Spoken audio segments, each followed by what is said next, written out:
after COVID-19. You've heard a lot of talk on Fox News about the Great Reset and how dangerous it is that those malevolent liberals, those bad Democrats, are going to try to use this pandemic to push their socialist policies. Well, you'll just as much see parties on the right using the pandemic to push right-wing policies. So what will the world look like after the vaccines roll out and the pandemic is crushed?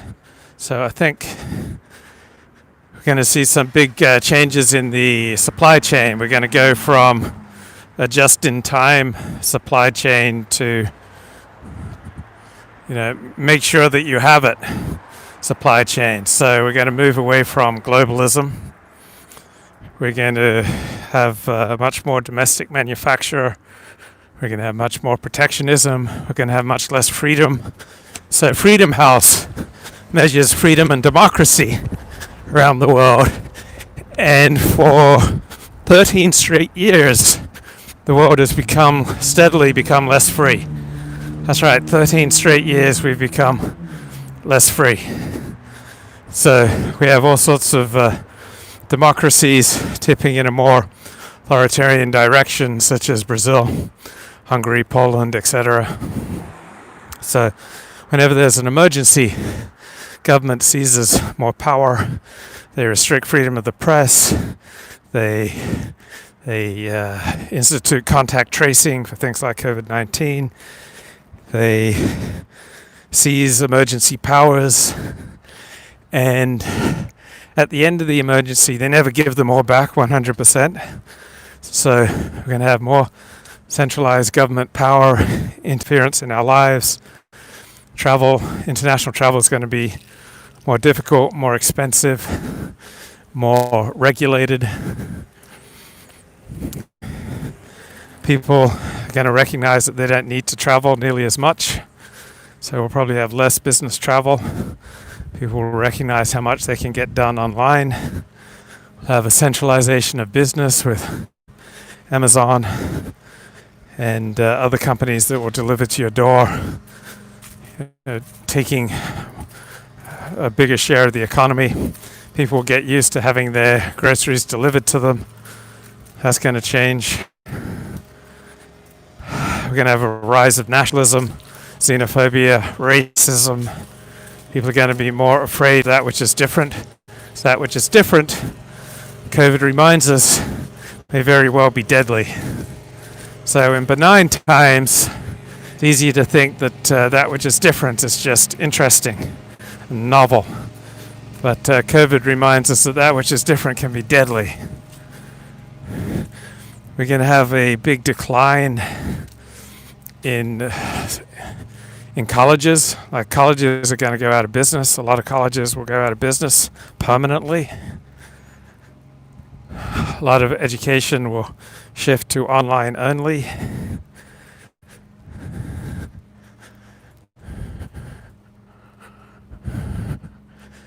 What are some other changes? So we're going to definitely have less freedom. Okay, let's have a look here at the chat. I get the feeling they want to send us back to the medieval era where people never left their hometowns. Okay, who's they? I don't think there's anyone who's conspiring to send you back to a medieval period, but there'll simply be less freedom. The powers that be. And one thing that was interesting about the pandemic is that there was no form of government that handled it any better.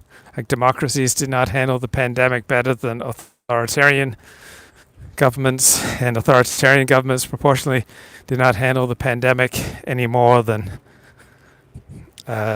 democracies. So there were some democracies that apparently handled it very efficiently, and some authoritarian countries that handled it very efficiently, and in the other direction. So maybe the American reputation for competence will take a hit given the widespread ravaging. We'll probably have more mail-in voting. Probably have a world that's more conducive to doing things online as a result of COVID-19 pandemics. What do I think of Swedish and Belarusian responses to... I would have to know the statistics. So I know that Sweden did not lock down like many countries, but then they started locking down more. Is that accurate over the past month? So Sweden had a pretty high proportionally a death rate. So I don't know. I'll be open to finding out.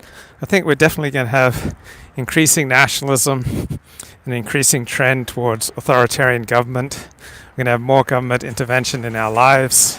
We're going to have more regulation. That COVID is not just this lone virus that came along and wreaked havoc. We've had AIDS, we've had SARS. We now see the danger of just allowing people in from many countries without adequate screening. So I think we'll have increased suspicion of strangers, increased suspicion of overseas travelers. We're going to have an increased reluctance to depend on other countries such as China for our supply chain. We're going to have a continued decoupling from trade with China. And this was all going on prior to COVID. We're going to have a rise in wealth and power, probably shifting towards the northeast countries, China, Japan, Korea, and a little bit of a diminishing in the power of Europe. So tens of thousands of small businesses will probably go out of business permanently, particularly restaurants, and they'll be replaced by big businesses like Amazon, Walmart, etc.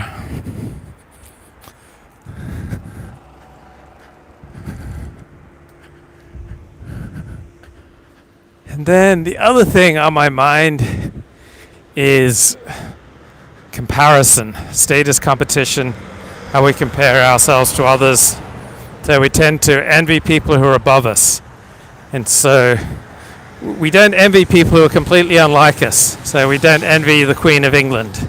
Right? We can't even comprehend what life is like for the Queen of England. But we tend to envy people that we can relate to, such people we knew in high school who have dramatically out-achieved us. So we don't think about people who are below us in social status. We hardly spend any time thinking about people who are below us in status. We tend to scorn them. But we tend to spend a lot of time thinking about what people who we envy, what they're thinking about, what's going on with them. So high achieving minority groups such as Jews in Europe during World War II, Chinese in Southeast Asia, high achieving middleman minority groups, they're often the objects of tremendous envy by the majority, and then during turbulent times they get pogromed, they get expelled, they get slaughtered. So envy often leads to genocide. And envy tends to make us less happy. So how do we deal with our inherent tendency to continually compare ourselves? Okay, I was into the Alexander's technique stuff, then I saw a few typos on your website. Of course, anyone that has typos can't be taken seriously, bro. I got to fix that. Okay, you got to give me an example. I did not see any typos on there, but you can't just make these generalizations, bro. Like a real professional, when he makes a generalized statement like that, he backs it up with specifics. You need links and citations, bro. I mean, I thought you were a highly educated man. I thought you knew these things. We're reconnected. You know, we're reconnected and it feels so good. We're reconnected and we're understood. Can't get any better than that. All right, we got some lovely tennis courts coming up here. Anyone up for a nice game of tennis? Okay, so what do we do about our innate tendency to compare and despair? So we never compare ourselves to people who are completely unlike us. So we don't compare ourselves to royalty. But what about friends from high school who are high achievers, or people in the same profession who've gone on to 10 times as much success? So, for example, I went to high school with Jeff Blauser. Blauser was a shortstop on the high school baseball team. I never had any skill with baseball, so even though Jeff Blauser went on to something like a 12-year Major League Baseball career, and I think he was twice Major League Baseball All-Star, I've never spent much time envying him because I have no talents playing baseball. All right, so there are people. Someone report this man for unnecessary strolling in LA. Bro, podcasting is a protected category. You're allowed to leave the house for podcasting. It's I'm a cultural icon here in Los Angeles, bro. I was on the cover of Los Angeles Weekly with Sarah Silverman, like the most interesting people in Los Angeles. So you need to look that up. Look for Sarah Silverman on the same cover. Dig that up. And I'm a cultural treasure, bro. I'm not doing anything illegal. This isn't wrong. This is not wrong. Are we accomplices? No, bro, I can just flip the mask over my nose at any time. You're not enabling me because we're not doing anything wrong. I'm a cultural icon. Just look at LA Weekly or Rolling Stone back in 1999. I think they named me like top, the hot 40 things, hot 40 things, or hot 30 things, or I was in their hot issue, 1999. So it's been a while, bro. But okay, it's only 21 years. Strolling on the street, trafficking in hazardous biological welfare material. Okay, so I don't feel any despair that Jeff Blauser, my high school mate, well, we were just the slightest of acquaintances, but there are about 400 people, I think, in my grade in Placer High School. He went on to a big career in Major League Baseball, and we had no idea. I mean, he hit 400, but he wasn't amazing, but I don't feel any jealousy over him. But like take someone like Evan Wright. So let's have a look here. So there's the Hustler building. So Evan Wright, I think he started writing for Hustler magazine in something like 1996, and in the fall of 1995, I decided I'd write a book on the porn industry, and so I went into Hustler several times in 1996 while wearing my yarmulke on my head and to get access to the back issues of Hustler Erotic Video Guide just for research purposes, bro.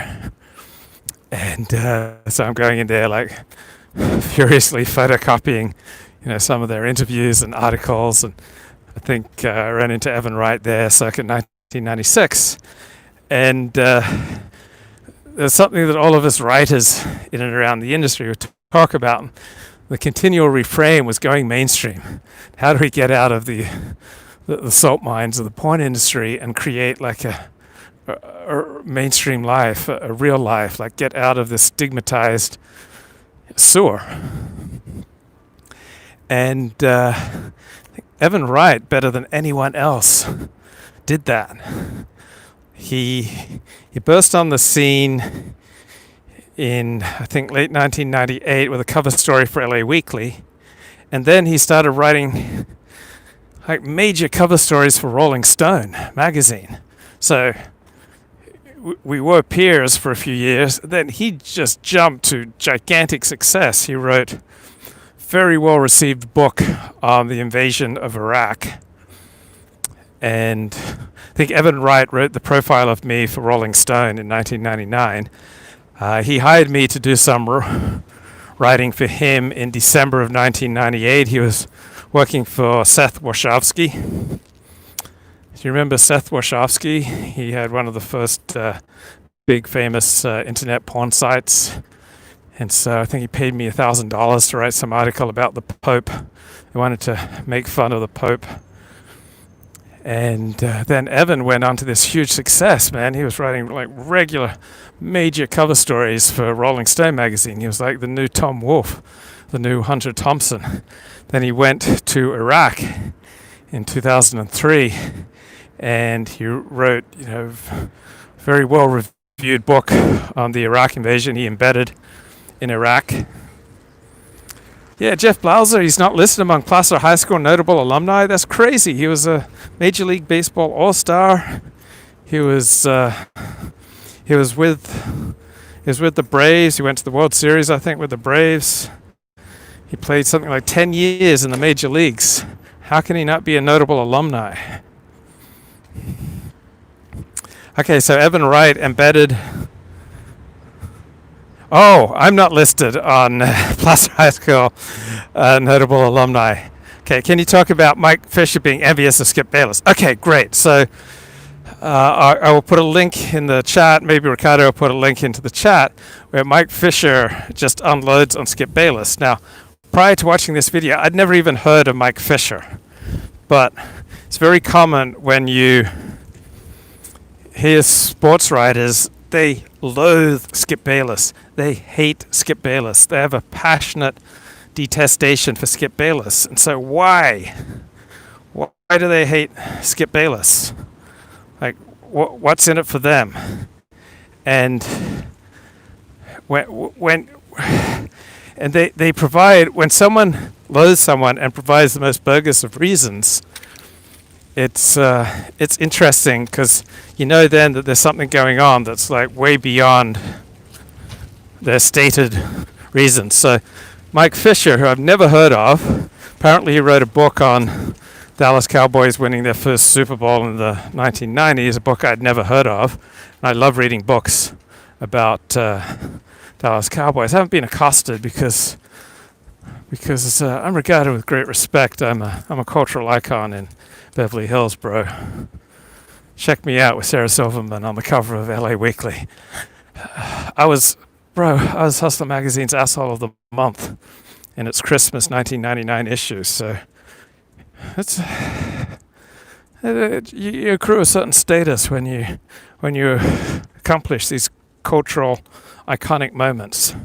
So, never heard of Mike Fisher, and he unloads on Skip Bayless, and his primary criticism is that Skip Bayless, in his book on the 1995 Cowboys, that was the last Super Bowl they won, he has a chapter about these widespread rumors going on in Dallas that Troy Aikman was gay. And Skip is very clear that there's absolutely no evidence to support these rumors. So at a certain point, accurate reporting of rumors is a journalistically responsible thing to do. Because at a certain point, the under news deserves to be in the overt news. So Skip Bayless included this rumor, devoted a chapter to this book, saying, what a crazy season it was, that the head coach of the Dallas Cowboys at the time, Barry Switzer, he thought that one, that his quarterback Troy Aikman was gay. 2, he thought that Troy Aikman was a racist. 3, he was convinced that Troy Aikman had used the N-word on an underperforming wide receiver, not Michael Irvin, but another one. And it was just part of the crazy times with the Dallas Cowboys during that 1995 season. So you'll also see Jeff Pearlman in his book on the glory years of the Dallas Cowboys, 1992 to 1995. He also rips Skip Bayless again for talking about the rumors that Troy Aikman was homosexual. Now, Skip never said he was homosexual. He just talked about this widespread rumor that was believed by senior members of the Dallas Cowboys organization. And so that both Jeff Pearlman and this Mike Fisher, hated Skip Bayless for supposedly, publishing an unverified rumor. Look, if you note that there's no evidence for it, then that's completely kosher. So their hatred is bogus. It just smacks of hatred for someone who outperforms you. We tend to envy people who are like us, such as in a similar profession, such as sports writing, but who go on to 100 times as much success as we are. So Skip Bayless was like the first major sports writer to hire an agent. Right? He was a huge deal. I think his first season covering the Cowboys was when they lost, was it the January 1979 Super Bowl to the Pittsburgh Steelers, 35-31. And Skip noted that the Steelers showed how to defeat the Tom Landry flex defense in that game by passing on first down. So Terry Bradshaw passed for something like 200 yards just on first down in that contest. So Skip wrote 3 excellent books on the Dallas Cowboys, including the first book, God's Coach, about Tom Landry, which was excellent. And then Mike Fisher's other big accusation against Skip Bayless was that Skip Bayless got Alexander Wright, who was, I think, drafted in the second round by the Cowboys circa 1990 as a wide receiver. He went on to minimal success, and he blasted Skip Bayless for getting Alexander Wright to talk to him about how he was molested as a child. And then, according to Mike Fisher, Skip Bayless violated that confidence and published it in the newspaper the next day. So Mike Fisher alleged that Skip Bayless got Alexander Wright to confide in him because he pretended to be a priest, or he pretended to be some kind of clergyman, that he tended to provide some Christian Bible-based godly counseling to Alexander Wright, then got Alexander to confide in him and then betrayed him. So that's the content of the argument. So journalists tend to hate their competitors who get really good stories. So Skip Bayless got a really good story. I severely doubt that Skip Bayless told Alexander Wright that he was a priest or a clergyman. Now, as a journalist, one of your most essential tools is the ability to get others to confide in you. So think about Neil Strauss. Neil Strauss has written a ton of celebrity profiles, and he consistently gets celebrities to confide things to him that they'd never tell anyone else. And like, why is Neil Strauss able to do that? Because of his traumatic upbringing, he's able to trauma bond with celebrities.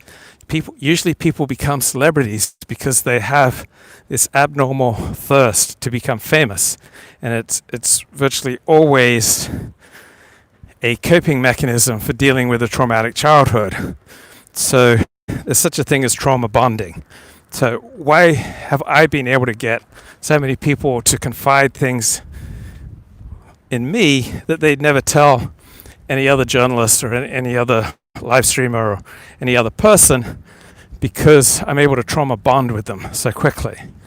Like, I had this messed up childhood, and I'm able to relate to people who come from similar levels of trauma, and then we very quickly trauma bond. We just sense it in each other. And so by trauma bonding, it's a very fast form of bonding, and it's fast and it's deep. And so you get people to confide in you. So it's obviously jealousy that's just driving this widespread loathing of Skip Bayless by his peers. That they just think he's just this awful human being because he simply outperforms them. Like Skip Bayless, I think he started at the Los Angeles Times in something like 1977.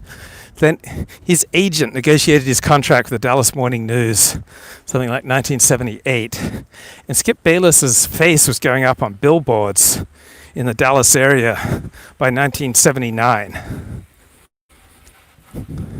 Locating John David Ebert to open up was a masterclass in trauma bonding. So it was particularly effective for me with porn stars, right? Because virtually all porn stars come out of trauma. And so we were able to trauma bond very, very quickly. So the people who openly admit their trauma are using it to manipulate you. No, not necessarily. And it's not even anything overt that you say. It's just a vibe that you give out, right? When people sense that you've been traumatized, that we recognize each other, right? Just like homosexuals recognize each other, and Jews often recognize each other.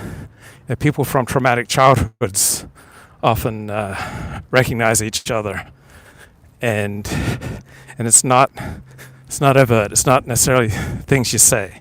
So I've been able to get people to confide in me, not on the basis, generally speaking, of anything explicit or overt that I tell them, but they just get this sense that I'm someone safe for them to confide in. So I've often had people say, "Why am I telling you this?" It's one of the most common things that people have ever said to me. Yeah, real recognizes real. Like, all sorts of people would say to me, like, "Why am I telling you this? Why am I telling you this?" That they felt compelled to open up, or they've wanted to open up. I remember Asia Carrera, the porn star, that she dug into like all these things from high school to show me, to buttress her claims about her SAT scores or some stuff like that other people had derided. And I came along, I came to her home. She was married to the director Bud Lee at the time. And like she dug deep to tell me all about the trauma of her childhood. She had one parent who was Japanese, one parent who was German, and I think she was beaten. She just had a horrible childhood. Anyway, I'm still here. I'm just putting the phone in my pocket for a minute, so just hang loose.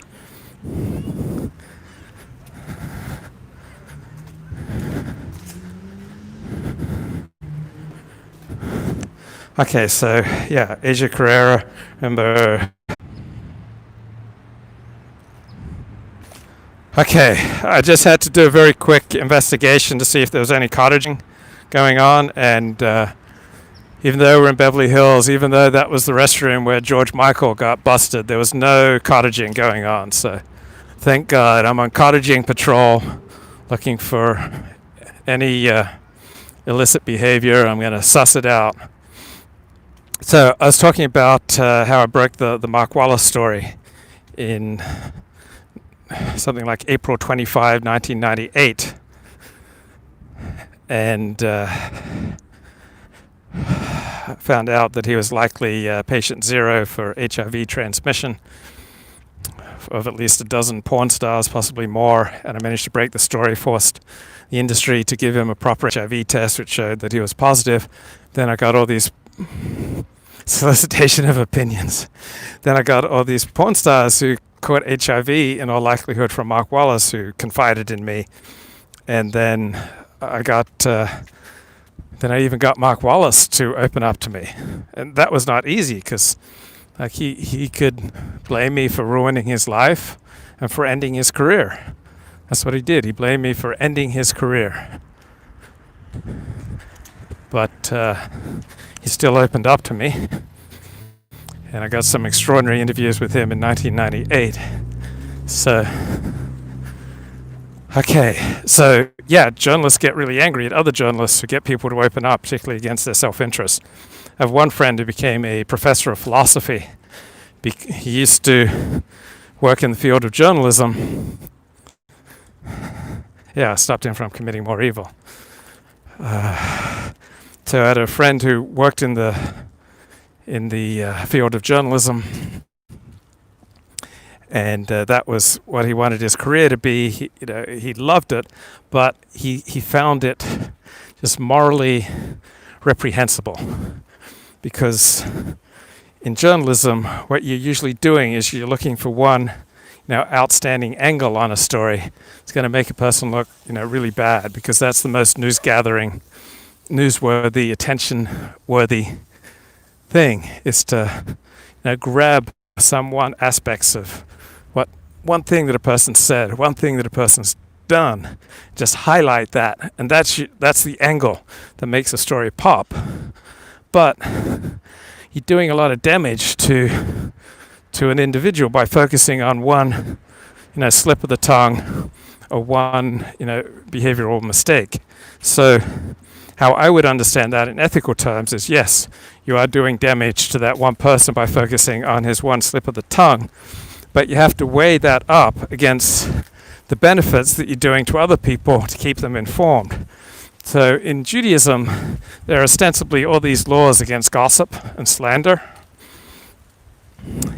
But if you know any rabbis, they gossip at least as much as anyone else, but they don't call it gossip. They call it talking shop, or they say, oh, I need to know for the good of the community. But in reality, whoa, to Mr. Ford, the regulator, thank you. Thank you for that contribution as I stay on the patrol to keep our public bathrooms safe from cottaging. It's not easy work, but blessings to you for supporting this holy work. So rabbis will say, oh, I need this information so that I can better help run the community. But in reality, they don't need the information any more than the ordinary Jew.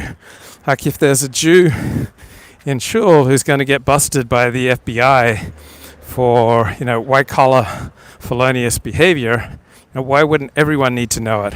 There's a Jew in shul who tends not to pay his debts, tends to be dishonest in business. Why would everyone not want to know it? There's a Jew in shul who's soliciting prostitutes. Why would everyone not benefit by knowing it? So the thing about journalism and gossip is that the damage that it does the person who's violating social norms can be immense. And the benefits of publicizing this information are fragmented. But when you add up the fragmented benefits, that everybody is better informed about somebody who's done something wrong, like the benefits will often completely outweigh the damage done to that individual. But because the benefits are fragmented among many, many people, then there's no constituency. Whoa, thank you, anonymous professor. Whoa, Hashem, an anonymous professor, and not bored, are showering their bounty upon me, giving me the strength that I need to continue my anti-cottaging mission at the finest public restrooms in Beverly Hills. I'm just going to make sure that there's no funny business going on. Blessings. Shekels needed to anti-cottage. Blessings. Okay, so with gossip and with journalism and say with trade, free trade, right? The benefits of free trade are spread out among maybe millions of parties, but those who are hurt by free trade, particular manufacturers, are relatively small. Right? It's a tiny number of manufacturers who are, say, going to be devastated by free trade, and then there'll be a larger number of workers who are going to be hurt by free trade, right? But the benefits of free trade will likely be spread to millions of people, but the benefits will be so small that they have no collective interest in organizing to protect those benefits. While for those who are hurt by free trade, or for those who are hurt by gossip, or for those who are hurt by journalism, the hurt is substantial, and so they have an incentive to organize. So another criticism I've heard about Skip Bayless is that he said that Johnny Manziel was an alcoholic. That was his opinion. Now, in 12-step protocol, in AA protocol, it's not for an outsider to diagnose anyone else as being an alcoholic. It's just in 12-step language, it's only people diagnose themselves as an addict. So Skip, when he called Johnny Manziel, the first-round bust, draft pick of the Cleveland Browns, quarterback who turned out to be a bust, who was drinking a lot and misbehaving and not doing his study and his preparation. So Skip was violating 12-step protocol, but who cares, right? Let's say that it's not in accord with AA's traditions, but Skip, to the best of my knowledge, is not a member of AA. And even if he is, it's not really for outsiders to bust him publicly for violating AA's traditions. So I'm just struck that the overwhelming hatred for Skip Bayless by his other journalists is because he's so much more successful than them. Like, there were billboards going around Dallas by 1980, featuring Skip Bayless. He was earning, 2-3 times what his peers were making for his column, and he was a superstar. By 1980, he was a sports columnist superstar, probably without parallel. And that success, excited huge envy by his peers who just want to bring him down. I remember interviewing Lowell Cohn, who was a superstar columnist for San Francisco Chronicle and the San Francisco Examiner. And I used to cover the San Francisco 49ers between 1985 and 1987 when I worked for Cahill Radio. And Lowell Cohn, he made the point that Skip was not a wordsmith, right? Skip did not write as well as Lowell Cohn. Lowell Cohn had a PhD in English from Stanford University, right? The guy did a PhD, then he started writing movie reviews, and then he got into sports writing as kind of as an accident. But what Skip's ability was, he was able to read the zeitgeist. Skip was able to detect what everybody wanted to talk about. And so he would just be able to laser in. And he still has that ability. He probably comes up with most of the topics for his morning TV show. What's it called? Undisputed with Shannon Sharp. And so Skip has an ability to intuit what people want to talk about. And he has an incredible degree of courage to say things out loud that other people are only thinking, to call people out, to challenge them in ways that most other journalists just would not be able to do. So that's Skip Bayless. But that touches on the topic of envy. People don't like to talk about envy. So let's talk about envy. Talk to me about envy. What role does envy play in your life? So, for example, I told you all our scribes in the porn industry, we all longed to go mainstream. We all wanted to get out of porn and start writing on any other topic.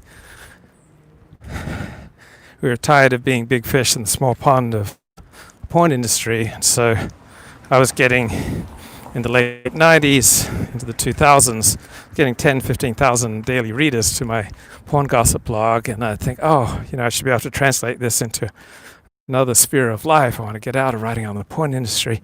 Well, there's one person who really did it big time, was Evan Wright. So those he left behind probably experienced a lot of envy. Evan Wright wrote the 1999 Rolling Stone profile of me. These strolls are providing Luke with a wonderful tan. So comparison is just like an inherent way that the brain functions. So we compare to inform ourselves about what's going on. And come on, man, where's the quality? Okay, so we compare for informational purposes. We compare for protection purposes. And what's the other main reason? To inform, to protect, right? And then there's one other major reason that we constantly compare ourselves with others. I guess to profit, to learn how to do things more effectively. Have you ever seen a white person using a leaf blower in Los Angeles? It always seems to be Mexicans who use leaf blowers.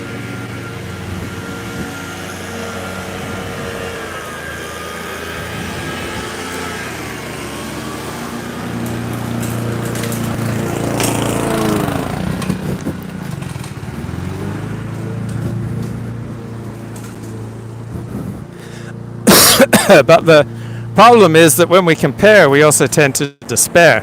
Like, it's really easy once you start comparing yourself with others to go into a downward spiral. So how do we cope? So I kind of spent my life comparing and despairing, and I would always naturally tend to perform these mental gymnastics whereby whenever I compared myself to anyone else, I would always try to find a frame or an angle whereby I was superior to them. So if I was to say compare myself to JF Garipi, my natural tendency was like, oh yeah, he gets 20 times as many viewers and income from streaming, but he's just cucking and telling the audience what they want to hear. You know, I'm more honest. I'm providing higher brow content. I have more moral and intellectual integrity. Like, that's how my brain naturally works. Like, I look for an angle whereby I'm superior. And then, let's say there comes a time when I'm getting 2,000 live viewers, and there's some young whippersnapper coming along with just 50 live viewers, and he's talking about, yeah, Luke gets a lot of viewers, but that's because he deals in a lot of salacious material, and I make sure that my streams are always uplifting. Like, he panders to the lowest common denominator, but I make sure to morally and intellectually challenge my audience. So then my brain would naturally shift to, well, I got a huge audience. This guy's nothing. This guy's a nobody. So we don't tend to spend any time thinking about people who are below us. Like, scorn is the emotion. So when we compare ourselves and find that people are below us in status, then we rarely think about them. We just dismiss them. We don't even really consider their humanity. We just dehumanize them, dismiss them. And we only really, Luke is still alpha walking in the LA scene. So we really only think about people who are equal or above us in social status, and also people who we can relate to. So how I've been able to overcome compare and despair is that I've taken on the 12-step mindset that wherever I am in life, whatever I've been through and whatever I've done, that there was a reason and a purpose that God's going to use to help me be of benefit to others. So all the crazy, embarrassing, awkward things that I've done, well, God's going to find a way for me to be able to use that to benefit other people. So when I look at my peers, and they're almost all married with kids, and they have mortgages, and they're far more successful than I am, then I think, okay, well, God's going to use my struggles in a way that's going to be of service to other people. So there's an approach in 12-step that we're not better or worse than anyone else. Now, that doesn't mean that we're not smarter or less intelligent than others, that we're not more or less accomplished in different fields. It's not a denial of reality. It's really in reference to our value to God. And so, to the extent I can take in that worldview, it helps me avoid compare and despair. So one is God's just going to use wherever I'm at to be of service to others, and two, in God's eyes, no one's better or worse. And so that kind of helps me to calm down and to self-regulate and get out of compare and despair. So I've just taken on this new writing exercise at night. It's kind of in line with the John Sarno teachings that most of our health problems and most of our physical pain is the result of unconscious rage. Whoa, you do a service to us all. Thank you so much, Professor. So I'm taking on this new writing exercise where I just muse, right, freely, like, what painful truth am I ignoring today? So I just muse on that. So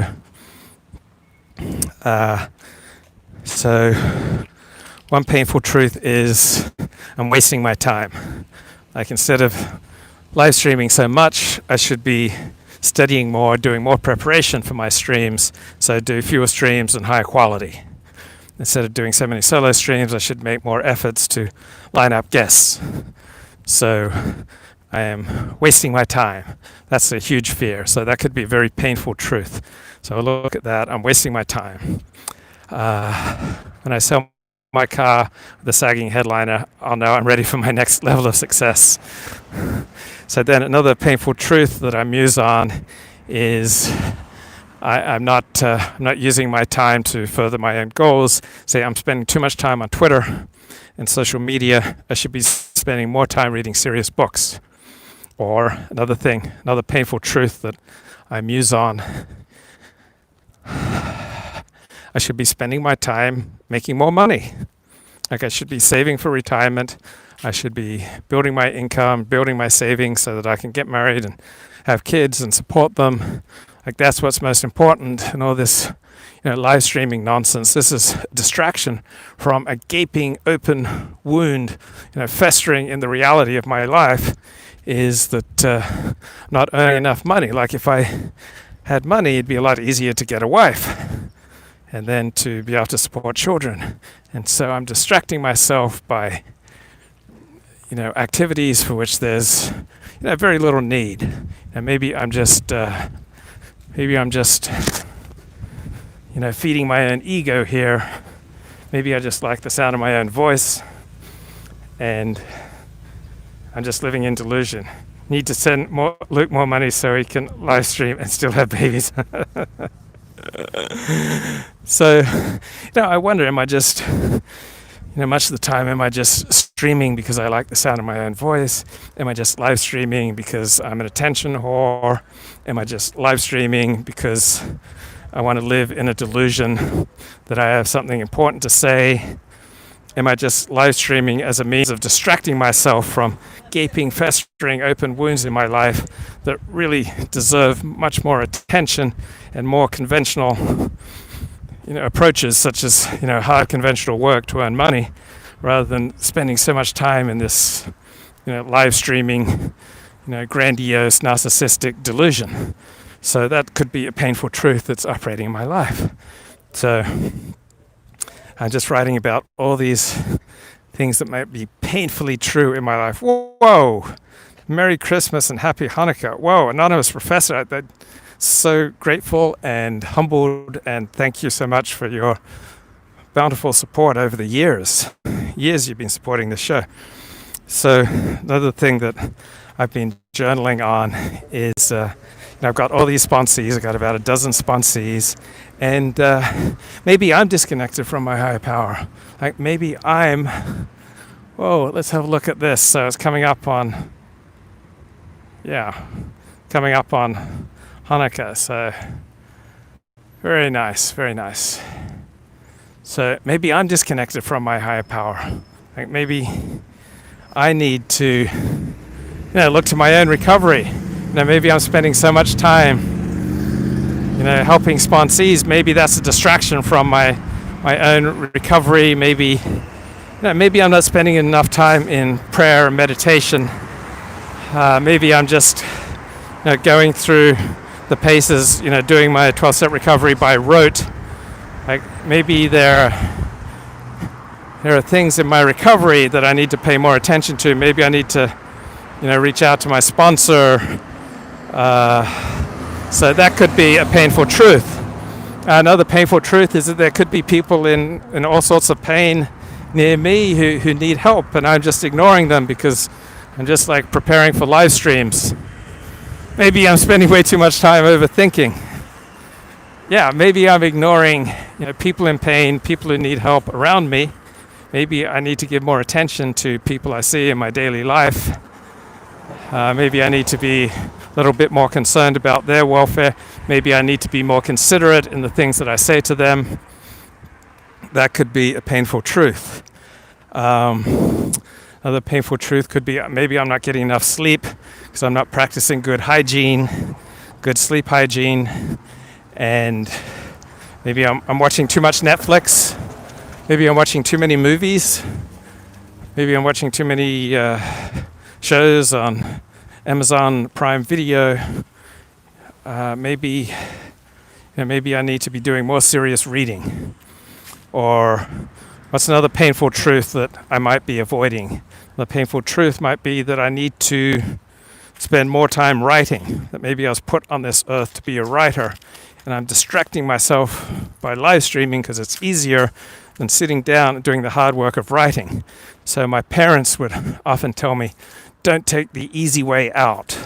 Like that was a constant refrain from my parents. So my tendency is to always look for the easy way.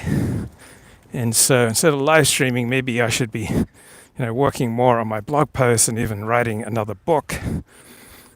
Maybe, that's the hard work I need to delve into. And then maybe I need to spend more time journaling and working on my, recovery from chronic fatigue syndrome by investigating whether unconscious rage is behind many of my health problems. So maybe I need to spend more time delving into, say, painful childhood issues that may still be with me, or if I did have unconscious rage, what might it possibly be about? And so I've also been journaling on my self-image. Like, okay, I see myself as an honest person. What are some areas where I may be dishonest and I'm ignoring that because I'm so dedicated to self-conception of myself as an honest person? Where am I cheating? Where am I lying? Where am I deceiving? I have a self-conception that I'm a good person. So where am I being a bad person? I have a self-conception that I'm a blessing to other people. Where am I a detriment to other people? I have a self-conception that I add, joy and value to other people when I interact with them. Where am I being a burden to others?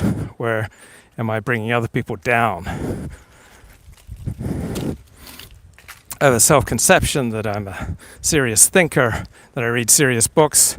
You're doing fine, Luke. Don't beat yourself up too much. It's okay to be kind to yourself sometimes. Yeah, absolutely. So I'm not doing this in a way to beat myself down. It's just a way to explore like unconscious rage, things that I may be, blocking myself off from seeing. It's not something that brings me down when I do it.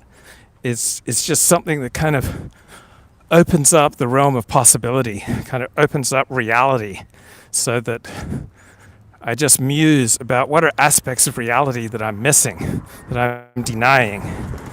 And what's a lot easier is to muse and journal about this stuff. It's a lot easier than having strangers or friends or family bring things up and point them out to you. So it's a lot easier when you can uncover painful truths yourself rather than get humiliated by life experiences. And my father would often tell me, you'll only learn through pain.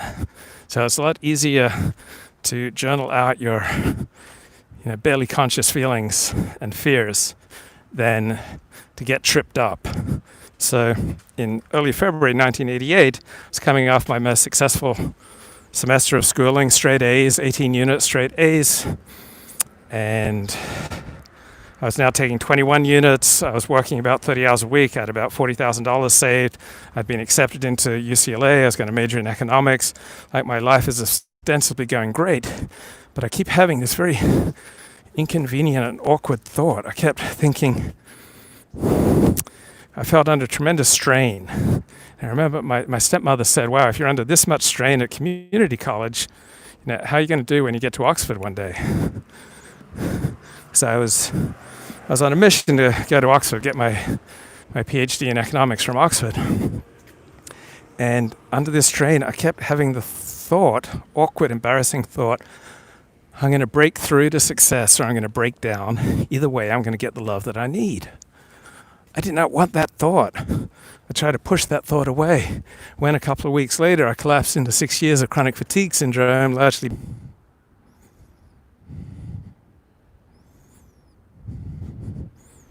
So prior to getting sick with chronic fatigue syndrome, I was haunted by this thought that I'm going to need to break down to get the love that I need. So that's an example of barely conscious, unconscious rage to bring to the surface through writing about it, and experience the emotional pain. Got into UCLA in economics, you got to have at least 130 IQ. My niece graduated there a few years ago. Respect, thank you.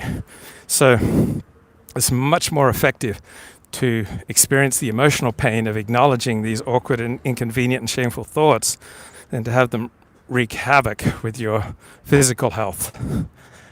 And in year 2000, my family paid for me to go back to Australia to see doctors of their choice.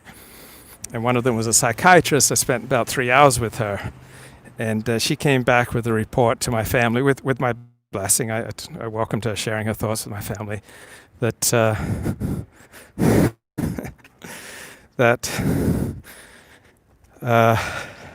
Luke's collapse into chronic fatigue syndrome was a face-saving way for him to fail, and he was failing because of lack of friendships, lack of social connections, lack of relationships, and so he could somaticize, meaning he could invoke all these medical conditions for which there was no medical explanation. This mysterious chronic fatigue syndrome collapse. It was a face-saving way to fail. So similarly, in the 19th century, women used to fall victim to hysteria all the time. But by the 1920s, hysteria was virtually gone as a diagnosis because it was no longer socially acceptable to have hysteria. Instead, people would collapse into neurasthenia, which is fatigue.